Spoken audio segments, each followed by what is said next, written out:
Hi friends, welcome back to Madurai lifestyle. இன்றைக்கி நம்ம பீர்க்கங்காய் வச்சு குழம்பு தான் பண்ண போகிறோம். வாங்க எப்படி பண்ணலான்னு பார்த்துடலாம். குழம்புக்கு ஒரு பீர்க்கங்காய் எடுத்திருக்கேன். இதை நம்ம தோல் சீவிக்கலாம். இந்த மாதிரி பீல் பண்ணி எடுத்துக்கோங்க.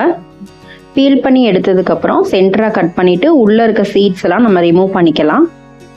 சீட்ஸ் ரிமூவ் பண்ணிவிட்டு சென்டராக கட் பண்ணி உங்களுக்கு வேணுன்ற ஷேப்பில் கட் பண்ணி எடுத்துக்கோங்க.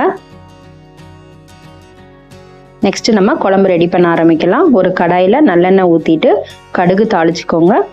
கடுகு பொரிஞ்சதும் கொஞ்சமாக வெந்தயம், ஒரு கைப்பிடி அளவு சின்ன வெங்காயம் கட் பண்ணி சேர்த்து வதக்கி விட்டுக்கோங்க.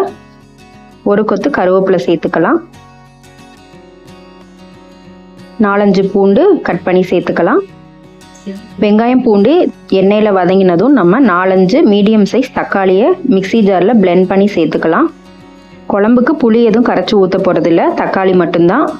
நாட்டு தக்காளியாக இருந்தால் 3 தக்காளி சேர்த்துக்கோங்க. குழம்புக்கு தேவையான அளவு உப்பு சேர்த்துக்கோங்க. நெக்ஸ்ட்டு நம்ம கட் பண்ணி வச்சுருந்த பீர்க்கங்காயும் இது கூட சேர்த்து வதக்கி விட்டுக்கலாம். தக்காளி வதங்கினதும் 2 டேபிள் ஸ்பூன் குழம்பு மிளகாய் பொடி வீட்டில் அரைச்சது சேர்த்துக்கிறேன்.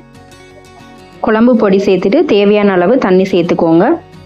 ஹை ஃப்ளேமில் வச்சு 10 நிமிஷம் வேக வச்சுக்கலாம். குழம்பு மிளகாய் பொடி வீட்டிலேயே அரைச்சி ஸ்டோர் பண்ணி வைக்கிறதுக்கு ஏற்கனவே வீடியோ போட்டிருக்கிறேன்.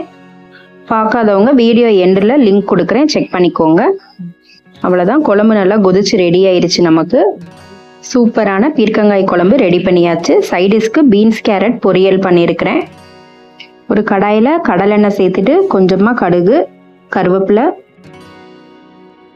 ஒரு பெரிய வெங்காயம், கட் பண்ணி வச்சுருந்த கேரட் 5 சேர்த்து வதக்கி விட்டுக்கோங்க. உங்களுக்கு தேவையான அளவு கேரட் பீன்ஸ் எடுத்துக்கோங்க.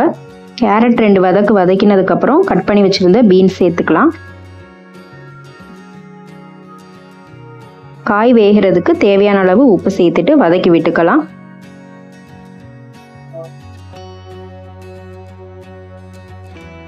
அரை டம்ளர் தண்ணி சேர்த்துட்டு சிம்மில் வச்சு வேக வச்சுக்கலாம், மூடி போட்டு. இடையில ஓப்பன் பண்ணி தண்ணி இருக்கான்னு செக் பண்ணிக்கோங்க. காயிலிருந்தும் கொஞ்சம் தண்ணி விட்டு வரும். இன்னும் ஒரு 2 நிமிஷம் தண்ணி ட்ரை ஆகிற வரைக்கும் வேக வச்சு எடுத்துக்கலாம். காய் வெந்ததும் ஸ்டவ் ஆஃப் பண்ணிவிட்டு ஒரு சில தேங்காய் துருவலை இது கூட சேர்த்து வதக்கி விட்டுக்கோங்க. டேஸ்ட் சூப்பராக இருக்கும். பீன்ஸ் கேரட் பொரியல், பீர்க்கங்காய் குழம்பு ரெடி பண்ணியாச்சு. நீங்கள் ட்ரை பண்ணிவிட்டு எப்படி இருந்துச்சுன்னு சொல்லுங்கள். தேங்க்யூ.